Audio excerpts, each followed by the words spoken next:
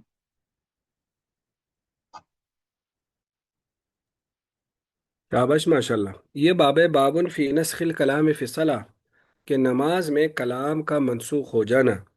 تو حضرت زید بن ارقم کہتے کہ کنہ نتکلم، ہم باتیں کیا کرتے تھے نبی علیہ السلام کے پیچھے نماز میں. یکلم الرجل، آدمی بات کرتا تھا ہم میں سے، صاحب ہو اپنے ساتھی سے، علاجم بھی جو اس کے پہلو میں ہوتا تھا، یعنی جو قریب کھڑا ہونے والا ساتھی تھا تو اس سے بات کرتا تھا. حتی نزلت، یہاں تک کہ آیت نازل ہوئی وقوموا للہ قانتین. تو فَأُمِرْنَا بِالسُّكُوتِ، قوموں کا مطلب ہوتا ہے اللہ کے لیے کھڑے ہو جاؤ، قانتین با ادب ہو کر. تو با ادب میں پھر یہ ہے کہ خاموش ہو کر کھڑے ہو جاؤ. تو پھر ہمیں خاموشی کا حکم دیا گیا، وَنُهِينَا عَنِ الْكَلَامِ، اور کلام سے ہمیں منع کیا گیا. وفی الباب عن ابن مسعود و معاویہ بن حکم رضی اللہ عنہ قال ابو عیسیٰ حدیث زید بن ارقم حدیث حسن صحیح. یہ احناف کی بہت بنیادی دلیل ہے، غالباً یہ بخاری وغیرہ میں بھی آ رہی ہوگی. تو اس میں بہت مطلق الفاظ ہے. فَأُمِرْنَا بِالسُّكُوتِ، ہمیں خاموش رہنے کا حکم دیا گیا. وَنُهِينَا عَنِ الْكَلَامِ، کلام سے ہمیں منع کیا گیا. اب اس میں تمام کلام آ گئے، آمدن ہو یا بھول کر ہو، یا اسی طرح نماز کی اصلاح کے لیے ہو، یا جو بھی ہو، جس مقصد کے لیے بھی ہو. تو اس سے احناف استدلال کرتے ہیں. تو باقی جتنی بھی روایات آ رہی ہے نماز میں کلام کی، تو ہم اس حدیث کی بنیاد پر ان کو منسوخ مانتے ہیں. والعمل علیہ عند اکثر اہل العلم قالوا اذا تکلم الرجل، جب آدمی بات کرے عامدن بالقصد، قصدن فی الصلاۃ، نماز میں، او ناسین، یا بھول کر، تو نماز کا اعادہ کرے گا. وہ قول الثوری ابن المبارک. وقال بعضهم اذا تکلم عامدا فی الصلاۃ، اگر عمد یعنی بالقصد بات کرے نماز میں تو نماز کا اعادہ کرے گا. اور اگر ناسین ہو، یعنی بھول کر کا مطلب ہے اسے یاد ہی نہیں کہ وہ نماز میں، او جاہلن، بے خبر. جاہل کا مطلب ہوتا ہے اسے پتہ ہی نہیں ہے کہ نماز سے کلام سے میری نماز ٹوٹ جائے گی، اجزا ہو، تو پھر اس کی اجازت ہے. وہ بھی یقول شافی. جی آگے. بسم الله الرحمن الرحيم باب ما جاء في الصلاة عند التوبة به يقول حدثنا قتيبة قال حدثنا أبو عوانة عن عثمان بن المغيرة أن لي بن ربيعة أن أسماء بن الحكم الفزاري قال سمعت عليا رضي الله تعالى عنه يقول إني كنت رجلا إذا سمعت من رسول الله صلى الله عليه وسلم حديثا نفعني الله منه بما شاء أن ينفعني به وإذا حدثني رجل من أصحابه استحلفته فإذا حلف لي صدقته وإنه حدثني أبو بكر وصدق أبو بكر قال سمعت رسول الله صلى الله عليه وسلم يقول ما من رجل يذنب ذنبا ثم يقوم فيتطهر ثم يصلي ثم يستغفر الله إلا غفر الله له ثم قرأ هذه الآية والذين إذا فعلوا فاحشة أو ظلموا أنفسهم ذكروا الله إلى آخر الآية. وفي الباب عن ابن مسعود وأبي الدرداء وأنس وأبي أمامة ومعاذ وواصلة وأبي اليسار رضي الله تعالى عنه واسمه كعب بن عمرو قال أبو عيسى حديث علي رضي الله تعالى عنه حديث حسن لا نعرفه إلا من هذا الوجه من حديث عثمان بن المغيرة وروى عنه شعبة وغير واحد فرفعوه مثل حديث أبي أمانة ورواه سفيان الثوري ومسعر فكفاه ولم يرفعه إلى النبي صلى الله عليه وسلم وقد روي عن مسعر هذا الحديث مرفوعا أيضا. شابش ماشاء اللہ. تو یہ باب ہے اس بارے میں، باب ما جاء، جی، فی الصلاۃ عند التوبہ، کہ توبہ کے وقت نماز پڑھنا، یعنی اگر کوئی گناہ ہو جائے اور انسان اس گناہ سے توبہ کرنا چاہے تو اس وقت نماز پڑھے، نفل پڑھے. تو اسما بن حکم فزاری کہتے ہیں کہ میں نے حضرت علی رضی اللہ تعالیٰ عنہ کو فرماتے ہوئے سنا، وہ فرما رہے تھے انی کنت رجلا، میں ایک ایسا آدمی ہوں، اذا سمے تو جب میں سنتا ہوں نبی علیہ السلام سے کوئی حدیث ہے، یا جب میں سنتا تھا نبی علیہ السلام سے کوئی حدیث، نفعن اللہ منہ، کہ اللہ اسے مجھے کوئی بھی نفع دے دیتا، بما شاء، جو اللہ نے چاہا، اینفعنی بھی، جو بھی مجھے نفع دے، یعنی مجھے جب کوئی حدیث نبی علیہ السلام سے میں سنتا تھا تو اس سے فائدہ اٹھاتا تھا، مطلب یہ۔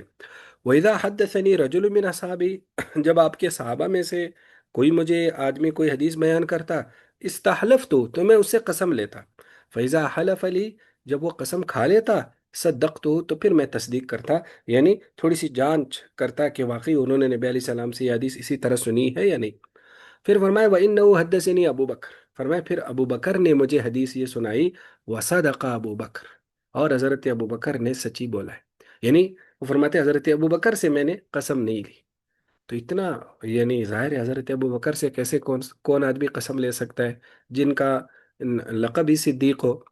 تو قال، وہ کہتے ہیں سمیت رسول اللہ علیہ وسلم، کہ حضرت ابو بکر نے فرمایا میں نے نبی علیہ السلام کو فرماتے ہوئے سنا، ما من رجل، نہیں ہے کوئی ایسا آدمی، یذنب ذنبا، جو ایک ایسا گناہ کرتا ہے، کوئی گناہ کرتا ہے، ثم یقوم، پھر وہ کھڑا ہو جاتا ہے، فیتطہر، وضو کر لیتا ہے، ثم یصلی، پھر نماز پڑھ لیتا ہے، ثم یستغفر اللہ، پھر وہ اللہ سے استغفار کرتا ہے، الا غفر اللہ لہ، مگر اللہ اسے بخش دیتا ہے۔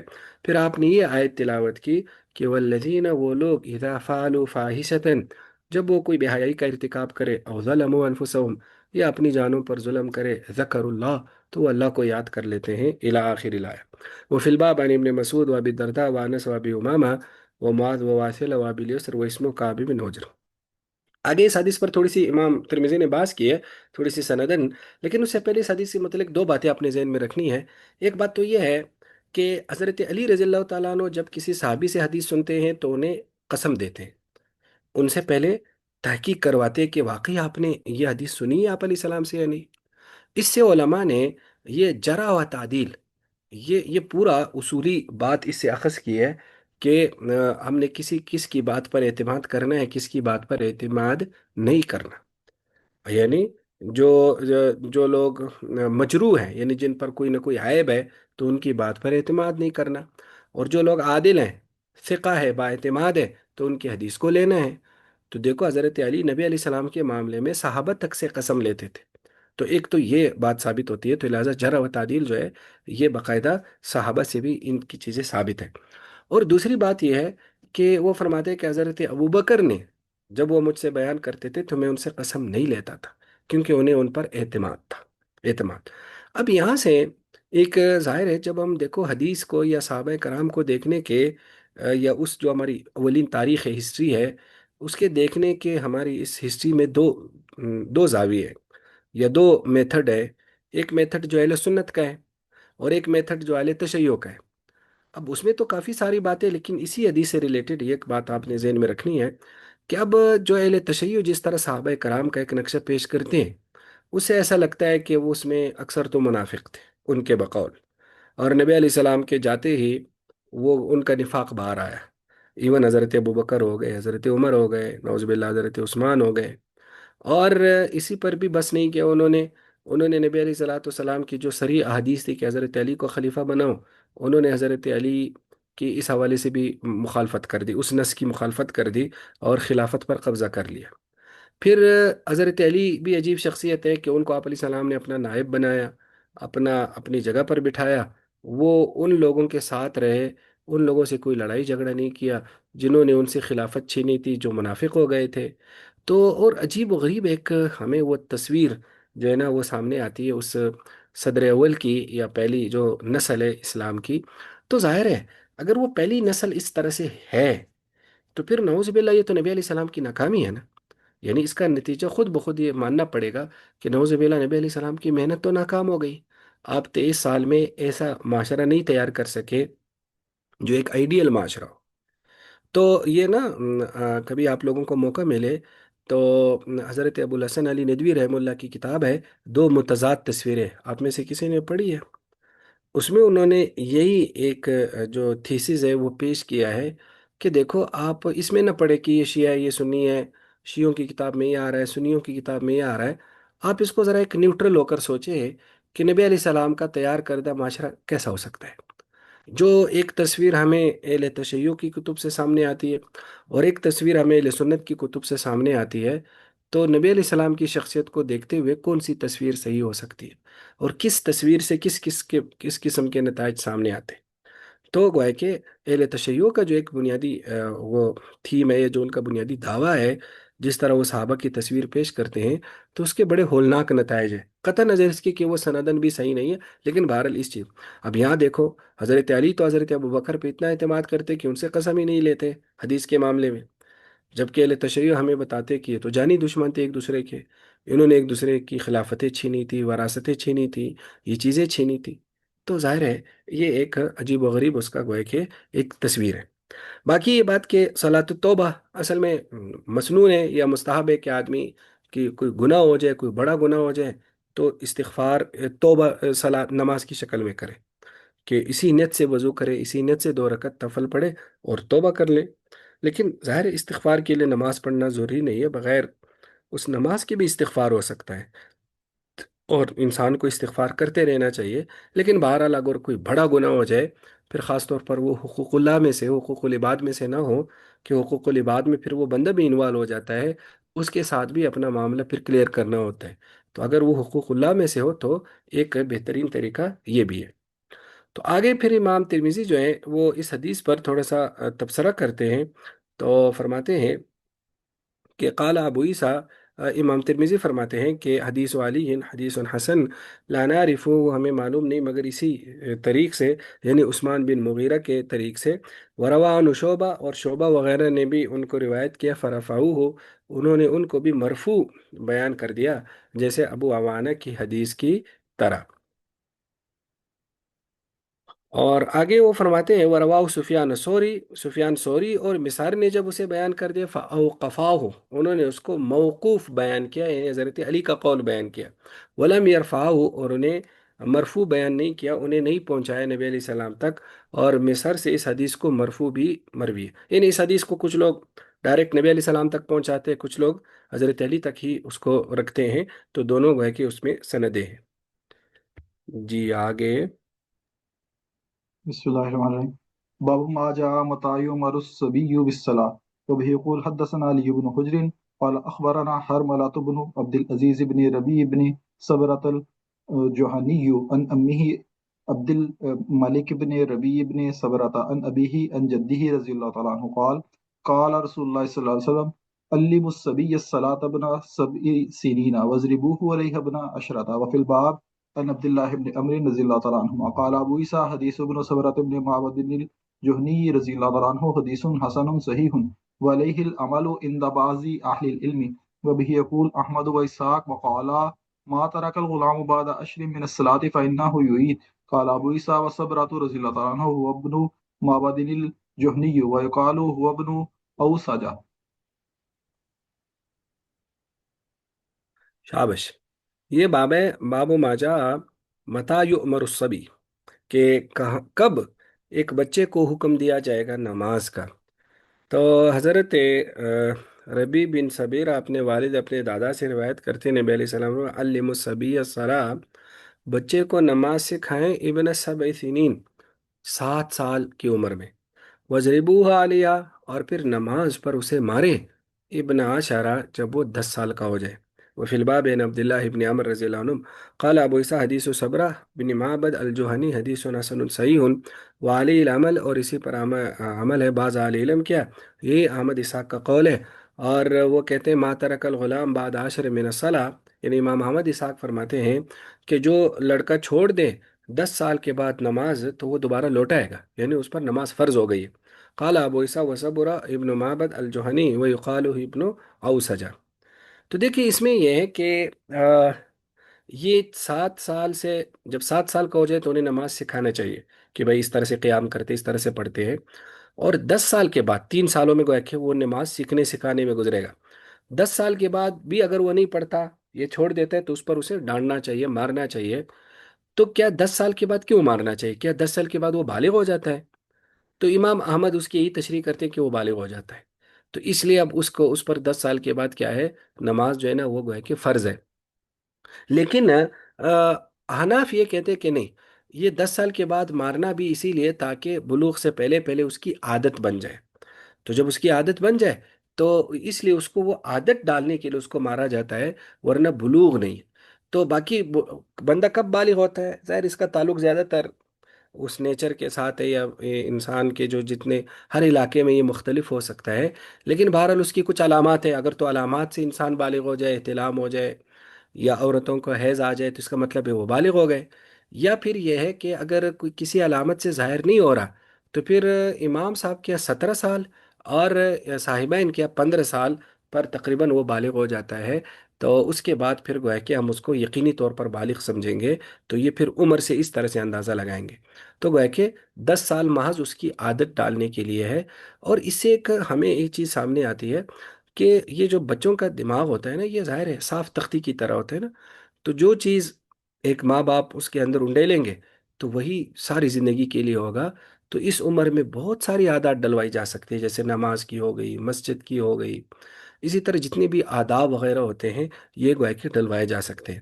اور اسی سے ایک اور چیز جو ظاہر حدیث کی اس سے سامنے آتی ہے کہ بچوں کو مارا بھی جا سکتا ہے، جس طرح آج کل کہا جاتا ہے نا، مار نہیں پیار.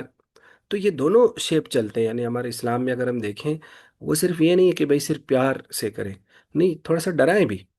تو ڈرانا یا مارنا یہ کوئی منع نہیں. ہاں، اس کی اپنی خاص ظاہر باؤنڈریز تو ہے، اس کی حدود بھی ہے کہ کتنا مارنا ہے، کس جگہ پر مارنا ہے، اور کہ کس بات پر مارنا ہے، اس سارے الگ ہے.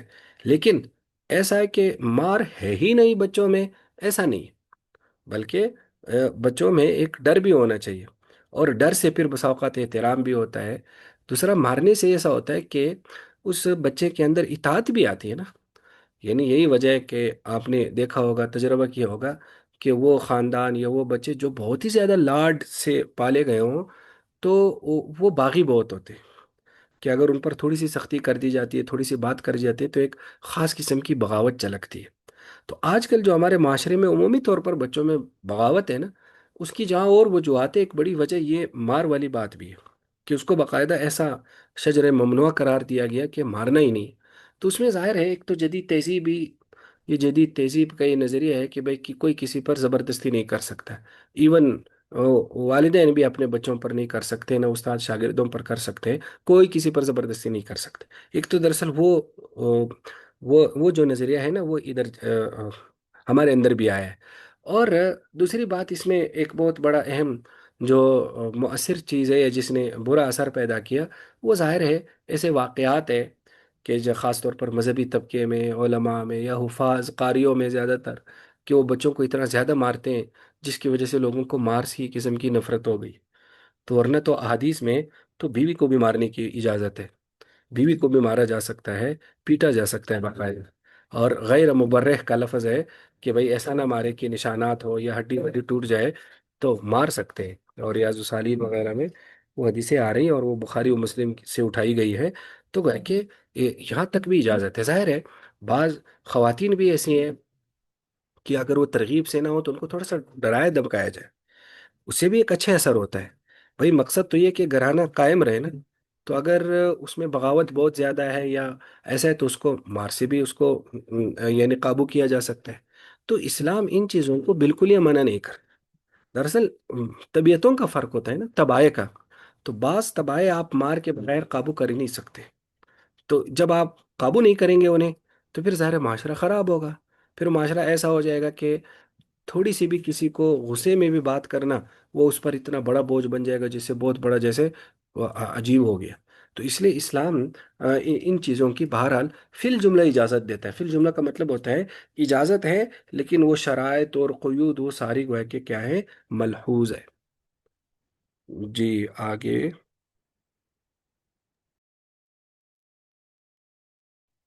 بسم الله الرحمن الرحيم. باب ما جاء في الرجل يحدث بعد التشهد. وبه يقول حدثنا أحمد بن محمد قال حدثنا ابن المبارك قال أخبرنا عبد الرحمن بن زياد بن أن عبد الرحمن بن رافع وبكر بن سوادة أخبراه عن عبد الله بن عمرو رضي الله تعالى عنهما قال قال رسول الله صلى الله عليه وسلم إذا أحدث يعني الرجل وقد جلس في آخر صلاته قبل أن يسلم فقد جازت صلاته. وفی نسخۃ العلامہ احمد شاکر زیادہ بعد قولی محمد ابن موسل ملک مردویہ قال ابو عیسیٰ ھذا حدیث لیس اسنادہ بالقوی وقد اضطربوا فی اسنادہ وقد ذهب بعض اہل العلم الى ھذا قالوا اذا جلس مقدار التشہد واحدث قبل ان يسلم فقد تمت صلاته وقال بعض اہل العلم اذا احدث قبل ان يتشہد او قبل ان يسلم اعاد الصلاة وهو قول الشافعی وقال احمد اذا لم يتشہد وسلم اجزاه لقول النبي صلی اللہ علیہ وسلم وتحلیلها التسلیم جی